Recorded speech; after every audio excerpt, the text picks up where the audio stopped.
ಎಲ್ಲರಿಗೂ welcome back to ಗೃಹಿಣಿ TV. Friends, ಇವತ್ತಿನ ಎಂಬ್ರಾಯ್ಡಿಂಗ್ ಕ್ಲಾಸಲ್ಲಿ ಫಿಶ್ ಬೋನ್ ಸ್ಟಿಚ್ ಹೇಗೆ ಹಾಕೋದು ಅಂತ ತಿಳಿಸ್ಕೊಡ್ತೀನಿ. ಅದಕ್ಕೂ ಮುಂಚೆ ನೀವೇನಾದರೂ ನಮ್ಮ ಚಾನೆಲ್ ಫಸ್ಟ್ ಟೈಮ್ ನೋಡ್ತಿದ್ದೀರಾ ಅಂದರೆ ಸಬ್ಸ್ಕ್ರೈಬ್ ಬಟನ್ನ ಕ್ಲಿಕ್ ಮಾಡಿ, ಹಾಗೆ ಪಕ್ಕದಲ್ಲಿ ಕಾಣುವ ಬೆಲ್ ಐಕನ್ನ ಆಲ್ ಆಪ್ಷನ್ ಸೆಲೆಕ್ಟ್ ಮಾಡಿ. ನಾನು ಹಾಕೋ ಎಲ್ಲ ವಿಡಿಯೋಗಳ ನೋಟಿಫಿಕೇಷನ್ ಫಸ್ಟ್ ನಿಮಗೆ ಬರುತ್ತೆ. ಫ್ರೆಂಡ್ಸ್, ತಿಲಕ ಶೇಪಲ್ಲಿ ಒಂದು ಡಿಸೈನ್ ಬರ್ಕೊಂಡಿದ್ದೀನಿ, ಹಾಗೆ ಒಂದು ಸೆಂಟ್ರಲ್ ಗೆರೆ ಹಾಕ್ಕೊಂಡಿದ್ದೀನಿ. ಗ್ರೀನ್ ಕಲರ್ ದಾರ ತೊಗೊಂಡಿದ್ದೀನಿ, ಅದಕ್ಕೊಂದು ನೋಟ್ ಹಾಕಿದ್ದೀನಿ ನೀಡಲಲ್ಲಿ ತೊಗೊಂಡು. ಈಗ ನಾನು ಇಲ್ಲಿ ಶಾರ್ಪ್ ಇದೆಯಲ್ಲ ಆ ಜಾಗದಿಂದ ನೀಡಲ್ನ ಮೇಲ್ಭಾಗಕ್ಕೆ ತತ್ತೀನಿ.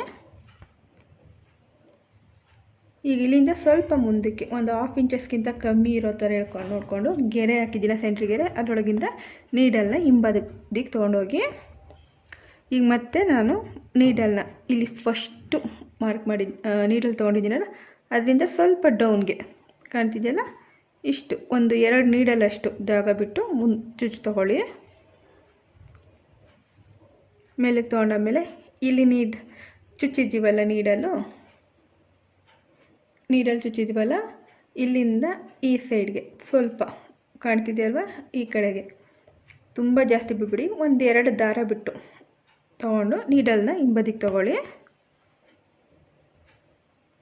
ಈಗ ಮತ್ತೆ ನಾನಿಲ್ಲಿ ಇಲ್ಲಿಂದ ಈ ಕಡೆ ಸೈಡಲ್ಲಿ ನಾನು ನೀಡಲ್ ಮೇಲ್ಭಾಗ ತರಬೇಕು. ಇದು ಯಾವ ನೇರದಲ್ಲಿ ತೊಗೊಂಡಿದ್ದೀವೋ ಪಕ್ಕದ ನೀಡಲು ಥ್ರೆಡನ್ನು ಅದೇ ನೇರಕ್ಕೆ ನಾನಿಲ್ಲಿ ನೀಡಲ್ನ ಮೇಲ್ಭಾಗಕ್ಕೆ ತರ್ತಾ ಇದ್ದೀನಿ.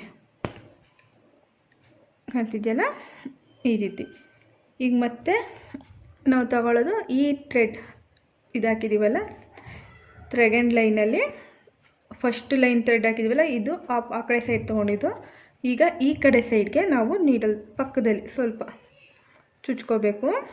ತೊಗೊಂಡು ಕೆಳಭಾಗಕ್ಕೆ ಹೋಗಿ ಇದು ಎಡ್ಜಸ್ಸಲ್ಲಿ ಇಂಟು ಶೇಪಲ್ಲಿ ಬರುತ್ತೆ, ಆ ರೀತಿ ನಾವು ಹಾಕೋಬೇಕು. ಮತ್ತು ಈ ಡೌನಿಂದ ಸ್ವಲ್ಪ ಡೌನ್ಗೆ ತೊಗೋಬೇಕು. ಈಗ ಮತ್ತೆ ಇದರಿಂದ ಸ್ವಲ್ಪ ಡೌನಿಗೆ ಚುಚ್ಕೊಳ್ಳಿ. ಈ ಮತ್ತೆ ಥ್ರೆಡ್ನ ಮೇಲ್ಭಾಗಕ್ಕೆ ತಗೊಬನ್ನಿ. ಈ ಕಡೆ ಕಾಣ್ತಿದೆಯಲ್ಲ, ಈ ರೀತಿ. ಮತ್ತೆ ಥ್ರೆಡ್ನ ಇದರಿಂದ ಡೌನಿಗೆ ಚುಚ್ಕೊಳ್ಳಿ.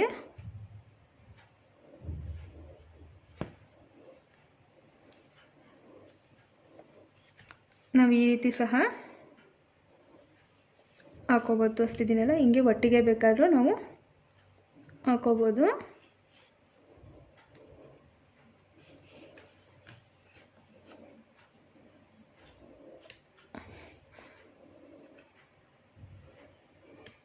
ಒಂದೇ ಸಲ ಚುಚ್ಚಿ ತೆಗಿಬೋದು, ಬೇಕಾದರೆ. ನಿಮ್ಗೆ ಅರ್ಥ ಆಗಲಿ ಅಂತ ನಾನು ಆ ರೀತಿ ಹೇಳ್ಕೊಟ್ಟೆ. ಕಾಣ್ತಿದ್ದೆಲ್ಲ, ಈ ರೀತಿ ನೀಡಲ್ನ ತರಬೇಕು. ಫ್ರೆಂಡ್ಸ್, ಈ ಸ್ಟಿಚ್ಚನ್ನ ಎಲೆಗೆ ಮಾತ್ರ ಅಲ್ಲ, ಹೂವಿನ ದಳಗಳು ಅಂದರೆ ಹೂವಿನ ಚಿತ್ರ ಬಿಡಿಸಿ ಆ ದಳಗಳಿಗೂ ಫಿಲ್ಲಿಂಗ್ ಆಗಿ ಸಹ ಯೂಸ್ ಮಾಡಿದ್ರೆ ಚೆನ್ನಾಗಿ ಕಾಣುತ್ತೆ. ಇದೇ ರೀತಿ ಪ್ರತಿಯೊಂದು ಸ್ಟಿಚಸ್ಸು ಹತ್ತತ್ರದಲ್ಲಿ ಹಾಕೊಬರ್ಬೇಕು. ಅದು ಸಹ ವಿ ಶೇಪಲ್ಲಿ ಇದೆಯಲ್ಲ ಆ ರೀತಿಯೇ ಹಾಕೊಬರ್ಬೇಕು. ಯಾವುದೇ ಕಾರಣಕ್ಕೂ ನೀವು ಪಕ್ಕ ಅಂದರೆ ಸ್ಟ್ರೈಟ್ ಲೈನ್ ಬರೋ ಥರ ಹಾಕೋಬೇಡಿ. ಈ ರೀತಿ ನಾನು ಹಾಕಿದ್ದೀನಲ್ಲ ವಿ ಶೇಪ್ ಬರೋ ಥರನೇ ಹಾಕ್ಕೊಳ್ಳಿ. ಎಂಡ್ ಮಾಡ್ತಾ ಅದು ಸ್ವಲ್ಪ ಹತ್ರ ಬಂದಂಗೆ ಆಗುತ್ತೆ, ಅಂದರೆ ಅಡ್ಡಗೆರೆ ಥರ ಬರುತ್ತೆ. ಆದರೂ ಅದನ್ನು ಫುಲ್ ಅಡ್ಡಗೆರೆ ಥರನೇ ಸ್ವಲ್ಪ ಶೇಪ್ ಕೊಡ್ಕೊಂಡು ನಾವು ಎಲೆಗಳನ್ನ ಫಿಲ್ ಮಾಡ್ಕೋಬೇಕು. ಆವಾಗ ನೋಡೋಕ್ಕೂ ಚೆನ್ನಾಗಿ ಕಾಣುತ್ತೆ. ಫ್ರೆಂಡ್ಸ್, ಈಗ ಎಲೆ ಡಿಸೈನ್ ಕಂಪ್ಲೀಟ್ ಆಗ್ತಾ ಬಂತು ನೋಡಿ. ನಾವು ಮಾರ್ಕ್ ಮಾಡಿದ್ದೀವಲ್ಲ ಅದನ್ನು ಪೂರ್ತಿ ಕವರ್ ಮಾಡ್ಕೋಬೇಕು. ಫ್ರೆಂಡ್ಸ್, ನಿಮಗೆ ಕಾಣಲಿ ಅನ್ನೋ ಕಾರಣಕ್ಕೆ ನಾನು ಇಲ್ಲಿ ಸ್ಕೆಚ್ ಪೆನ್ನಲ್ಲಿ ಮಾರ್ಕ್ ಮಾಡಿದ್ದೀನಿ. ಫ್ರೆಂಡ್ಸ್, ಕೆಲವರು ಬಟ್ಟೆಗಳ ಮೇಲೆ ಮಾರ್ಕ್ ಮಾಡೋದು ಹೇಗೆ ಅಂತ ಕೇಳ್ತಿದ್ದೀರಾ. ಖಂಡಿತವಾಗಿ ಮುಂದಿನ ವಿಡಿಯೋಗಳಲ್ಲಿ ತಿಳಿಸ್ತೀನಿ. ಪೂರ್ತಿ ಡಿಸೈನ್ ಕಂಪ್ಲೀಟ್ ಆದಮೇಲೆ ನೀಡಲ್ನ ಬ್ಯಾಕ್ ಸೈಡ್ ತೊಗೊಂಡೋಗಿ ನಾಟ್ ಮಾಡ್ಕೊಳ್ಳಿ. ಫ್ರೆಂಡ್ಸ್, ಇವತ್ತಿನ ವಿಡಿಯೋ ನಿಮಗೆ ಇಷ್ಟ ಆಗಿದರೆ ವಿಡಿಯೋ ಕೆಳಗಡೆ ಬರೋ ಲೈಕ್ ಬಟನ್ನ ಕ್ಲಿಕ್ ಮಾಡಿ. ಹಾಗೆ ನಿಮ್ಮ ಅನಿಸಿಕೆ, ಅಭಿಪ್ರಾಯ ಮತ್ತು ಏನೇ ಡೌಟ್ ಇದ್ದರೂ ನನಗೆ ಕಮೆಂಟ್ ಮೂಲಕ ತಿಳಿಸಿ. ಹಾಗೆ ನೀವು ಇನ್ನೂ ನಮ್ಮ ಚಾನಲ್ನ ಸಬ್ಸ್ಕ್ರೈಬ್ ಮಾಡಿಲ್ಲ ಅಂದರೆ ಇನ್ನೂ ಒಳ್ಳೊಳ್ಳೆ ವಿಡಿಯೋಗಳಿಗೋಸ್ಕರ ನಮ್ಮ ಚಾನಲ್ನ ಮರಿನೇ ಸಬ್ಸ್ಕ್ರೈಬ್ ಮಾಡಿ. ಆಗ ನಾನು ಹಾಕೋ ಎಲ್ಲ ವಿಡಿಯೋಗಳ ನೋಟಿಫಿಕೇಷನ್ ಫಸ್ಟ್ ನಿಮಗೆ ಬರುತ್ತೆ.